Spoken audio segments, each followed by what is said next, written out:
Thank you for joining me for another episode of Eric Waite Whiskey Studies and the final episode of my current series on the history of Scotch whiskey. While I go over my final notes, I'm going to be enjoying a glass of the Highland Park Magnus. This is bottled at 40% alcohol by volume. Sells for anywhere between, say, $36 and $40. But I got this bottle at a special event with the Scotch for Dummies. They had a rep from Highland Park come out and visit them. They did a whiskey and food pairing at the restaurant where Sean, one of the Scotch for Dummies, works. Had a whole lineup of whiskeys, and we got one to take home. And this is actually a really nice whiskey. I would say it has a good high quality price ratio. Yeah, you know, is it gonna wow you like a lot of other single malts? No, but it's only $40, and for that price, if you're just getting into peated whiskeys, you're not into them, you want to try something that's not overly peated, smoky, definitely want to check this out. Highland Park, if you're not familiar with it, is up in Orkney, about as far north as you can go. In fact, Highland Park will be the last distillery that I visit on my trip to Scotland. In fact, the day that this video posts, I will be on a plane heading over to London for a couple of days and then heading up to Scotland to visit 17 distilleries. The last one will be Highland Park. Really, really looking forward to that. Hopefully it won't rain the entire time. Alrighty, so let's get into the notes. One noteworthy recent development in the story of Scotch whisky is the ongoing program of constructing relatively small-scale distilleries by private investors and independent bottlers. 10 such distilleries have come on stream in the last decade, including the Isle of Arran on the island of that name, Edendale in southwest Scotland, Harris in the Outer Hebrides, Kingsbarns in Fife, and Wolfburn in Caithness, while many more will follow, such as that in the centre of Glasgow, at the Pump House in Queen's Dock. A number have taken advantage of the gin boom to help fund their stocks of maturing whiskies, such as the Glasgow Distillery or Strathern Distillery near Methven in Perthshire. So you may already know this. You know, when you produce whiskeys, what are you talking about, a bourbon, or you're talking about Scotch, right? You're talking minimum 3 years. If you're starting up a new distillery, that's a lot of time to wait to bring in any money. So what are you going to do? Either you've taken out large loans from the bank, or you've made money doing something else, and so you're not worried about money coming in because you've already made your money in, say, in the tech industry or something else, or you're going to sell something else. Some distilleries will actually sell new make to bring in a little bit of money in. Some will even sell t-shirts and that kind of a thing. But some will source spirit or whiskey, you know, so they're essentially selling another whiskey, and then they're saying, hey, in the future we'll be selling our own. So they're selling whiskey, just not their own. There's a lot of different business models that you can do to sort of figure out how you're going to have money coming in the early years. Some choose to use their stills for producing gin because it doesn't require any aging. Gin is a highly rectified spirit, essentially a vodka, distilled at like 96% alcohol by volume, and then typically watered back to bottle strength. And then you have infused botanicals, at least a juniper, but usually you have a bunch of others. So to have the gin-whiskey relationship can work. Financially it can work. However, the main concern you have to have is, you know, what sort of name are you branding for yourself? Are you going to be known as a gin distillery that sort of does some whiskey, you know, or are you going to then try to switch into being known as a Scotch, you know, making distillery? That's sort of like the primary issue you got to deal with. But some are doing really well at it. As long as the gin boom continues, this simple business model is likely to result in many new and exciting handcraft malt coming onto the market at premium prices. This is reminiscent of the close relationship of gin and whiskey making in the 18th century. William Grant was in the van of the boom when it launched Hendrick's Gin in 1999 from Girvan Distillery. In the case of independent bottlers, shortage of available stocks due to the rising global whiskey sales have led some to develop their own distilleries to provide spirit to bottle as single malts and or reciprocal trading in new make within the industry. These developments are not confined to Scotland. New whiskey distilleries are being built in England, Ireland, and Wales, and further afield. Like everything else, many of these new whiskeys can be purchased over the internet and delivered by mail order in just the same way as other whiskeys were delivered in the past by rail. The supermarkets have bowed to consumer demand and now stock many high-value, high-margin gins and whiskeys. All right, on the nose. So as before, it's a moderate smoke, and it's really interwoven really well. I get black fruit notes, kind of like plum, a little bit of raisin, sort of a black jam, blackberry jam. I do get some citrus notes. There's just a hint of saltiness, some of that salty sea breeze. Minor chocolate notes, sort of a chocolate-covered raisin note. All right, on the palate. If you ever have a whiskey and Coke, maybe you usually do a Jack and Coke. This is a nice alternative. Really brings in a different character to a whiskey and Coke. Just a little bit of smokiness to it. Or any other cocktail, which you wouldn't normally use a peated whiskey. This is a nice filler to sort of bring a different profile to your cocktails. Another phenomenon led by a shortage of maturing whiskey stocks is the emergence of non-age statement or NAS single malts, with many distillers choosing to offer variants of their brands without age statements, when previously they might have been labeled as a 10 or 12-year-old. This gives distillers greater flexibility and allows them to use younger whiskeys that conform to statutory regulation when formulating some of their new single malt recipes. Diageo and the Macallan have both embraced NAS expressions as their market leader, the Glenlivet, which replaced the entry-level 12-year-old with an NAS Founders Reserve in 2015. Now, this is a thing that is really controversial, particularly among whiskey tubers. There are some who say they refuse to review a non-age statement. They might drink them, they might even like them, but they're sort of dogmatic on that they want to see an age statement. They don't care if it's 8 years old. They don't care about how young it is. They want transparency. The only thing is, I think distilleries are looking more at trying to present a profile of a flavor of a whiskey, of a name, and then have the freedom to mix casks as necessary in order to achieve that profile.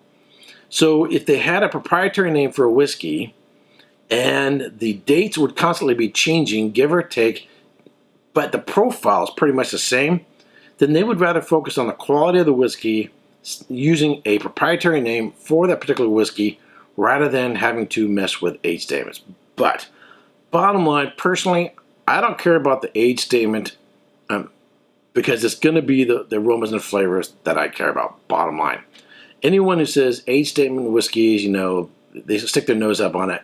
I would say try Compass Box blended whiskeys that are absolutely fantastic without age statements. And as you can tell, I'm a big fan of Ardbeg, and the majority of theirs aren't age statement whiskeys. So for me, it's not a big issue.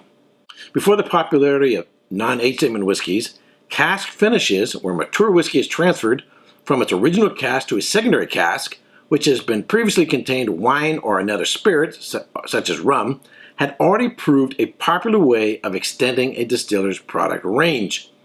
GLENMORANGIE claims the distinction of offering the first wood-finished Scotch whisky with its 1987 release of a 1963 vintage, which had been extra matured in former Oloroso sherry casks. GLENMORANGIE continued to pioneer cask finishing, while other well-respected single malt brands such as Balvenie and Springbank also began to market cask finish expressions. Few distillers had coherent and demanding wood management policies at the time, meaning that the spirit was always sometimes filled into exhausted casks which had been overused and did little to enhance the whiskey as it aged. Cask finishes were one way of producing a better product where a primary cask has failed to fulfill the role to the optimum extent. So I could get off another avenue here, but I probably would want to do, I want to do a whole series on production. There is another issue regarding cask finishes, whether it's, hey, we tend to think, oh, they got a sherry cask, it previously contained sherry, and now they're putting Scotch whiskey into it, and it's now going to absorb some of the flavors left behind from the Scotch whiskey. However, none of them are that straightforward. Some of them, they're sort of wetting a cask, you might say, to put additional flavor into it. So they're not really, an old sherry cask, providing flavor, but rather it's sort of a wet cask that's been recently flavored or enhanced with sherry, and then the sherry is poured out, and then they put in whiskey. So, I mean, that's a whole nother topic of discussion, but that's going on as well. Significant advances in understanding of the science of maturation led other distillers to develop an increased recognition of the crucial role of the cask in creating fine whiskey, and they too began to formulate major maturation strategies, theoretically leading to more precise control of whiskey stocks and a higher quality product. Sherrywood remains the most popular, but with sherry drinking in decline, there is a shortage of suitable casks, and many distilleries have to make do with bourbon wood. As well as the rise of non-age statement single malts and cask finishes, there's also been a growth in premium niche blended scotches such as the Compass Box range, designed to suit every palate and pocket, where an unusual degree of detailed provenance is revealed. Additionally, single grains have emerged as a valid sector in their own right, with William Grant & Sons Limited offering a number of expressions from its Gervon patent still series, while Diageo has adopted a high-profile advertising campaign featuring footballer David Beckham to promote its Hague Club single grain. And let's take another sip.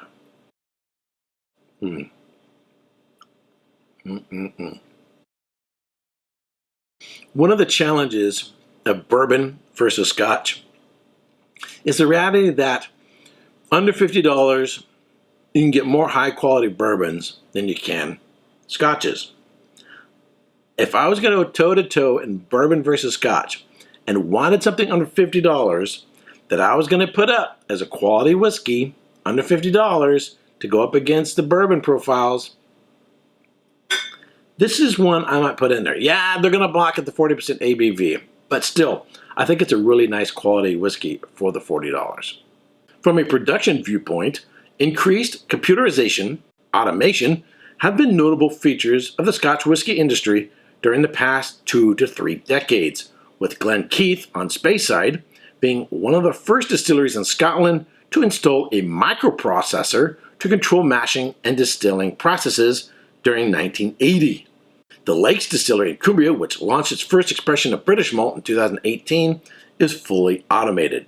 The trend away from manual control and reliance on the experience of individual operatives in larger distilling establishments may be mourned by some, but one of the most important requirements of whiskey blenders is consistency. And the greater the automation, the greater, in theory at least, the consistency.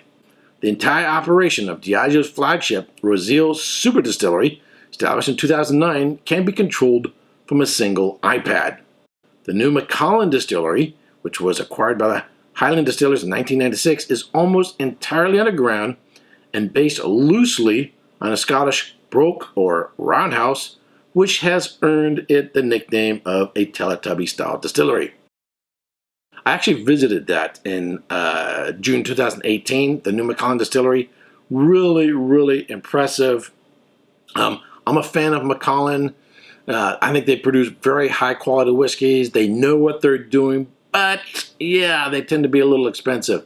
But if you're ever up there in the Highlands, highly recommend checking out the new Macallan Distillery. Scotch whiskey may have long been a drink for the world, but the world has increasingly taken to distilling its own whiskey. The USA, Canada, and Ireland traditionally were considered the chief whiskey-making rivals to Scotland, with Japanese whiskies being developed into a viable alternative to Scotch from their origins in the 1920s. Recent years have even seen more nations making their own whiskeys, and today, some 30 countries do so, from Italy to Israel, Belgium to Brazil, Sweden, and to South Africa, and Australia. I had a couple whiskeys from Tasmania, Australia, from Lark Distillery. They're absolutely fantastic. The problem with some of these other countries is production small, distribution is limited. So I would love to taste some whiskeys from these more obscure countries, but they're hard to get here in the United States. But it's exciting to see what's going on around the world. In 1976, there was a wine competition in France in which French wine judges judged a competition of wines blind, and Americans won. Chateau Montelena Chardonnay and Stag Leap Cellars Cabernet Sauvignon beat the French in a blind taste test in France using French judges. What that said to the world was, hey, you can make world-renowned wines anywhere in the world, right? And so the wine world has expanded, and everybody in every country around the world just about seems to be making wine these days. Well, the same thing I think is happening with whiskey as well. You don't have to be in Scotland, and you don't have to be in Kentucky. Texas is making some absolutely phenomenal whiskeys. So I think Scotch is still, I would say, the father of all whiskey nations. Everybody still looks to Scotland. And just as all wine regions still tend to look to France, as the standard bearer. But Scotch has, I'd say, been a role model for the rest of the world. That's really, really, really cool to see. Alrighty, so that's it. This is my final lesson. It's kind of sad. I worked really, really hard on this. I want to thank everyone who has been following along, people who have commented, and those of you who had enjoyed it. But let me make some final remarks regarding the future of Scotch whiskey. So what are the future? Speaking in 2014, David Frost, Scotch Whisky Association Chief Executive, said that the long-term fundamentals remain strong, with consumers in emerging markets wanting to buy Scotch whiskey as a high-quality and authentic product with a strong reputation and clear provenance. This drives the strong investment in Scotch whiskey production in Scotland and a significant interest in entering the sector. So the roller coaster ride that is the history of Scotch goes on, with every indication that its future will be just as varied and fascinating as it has in the past. All right, one of the things that's sort of obligatory for every whiskey education, whether you're talking about the Whiskey Ambassador course or the Edinburgh Whiskey Academy, or, there's always a segment of it that has to be mindful of, hey, let's be responsible drinkers. The motto of the Whiskey Ambassador organization is drink better, drink less. In other words, quality over quantity. So I want to end this series with a special PSA to remind everyone to drink responsibly. And if you haven't subscribed to this channel, do me a favor, subscribe, like this video, give it a thumbs up, share it with your friends on Facebook, Twitter, and other social networking channels. And until next time, cheers. You, friends, fun, drink. Hot girls, you're hot. Drink more. Expensive cars, ass, drink, ass, money. You in a tuxedo, threesome, vodka, pussy. Drink, drink, drink. You drink, Vegas, fun, pussy. You in a tuxedo, this girl, vodka, drink, drink, drink, drink it all, you pussy. More tuxedos, more cars, more pussy, more vodka, drink, drink, drink. Please drink responsibly.